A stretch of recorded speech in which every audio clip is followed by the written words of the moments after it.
ห่วงคล้องนี้เนี่ยเป็นห่วงคล้องที่ผูกออกเริ่มต้นจากเงื่อนโอเวอร์แฮนด์นี่คือเงื่อนโอเวอร์แฮนด์นะครับแล้วเราจะเริ่มต้นจากสอดปลายเชือกวิ่งเนี่ยเข้ามาที่ห่วงโอเวอร์แฮนด์ห่วงแรกนะครับได้แบบนี้แล้ววิ่งลงไปข้างล่างห่วงแล้วสอดกลับขึ้นมาวิ่งเข้ามายังห่วงโอเวอร์แฮนด์และห่วงวิ่ง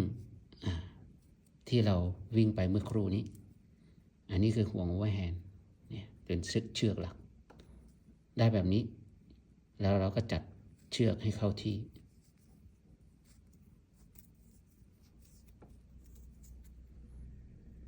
ห่วงคล้องเซปเพลินลูปน็อตปมของที่มั่นคงปลอดภัย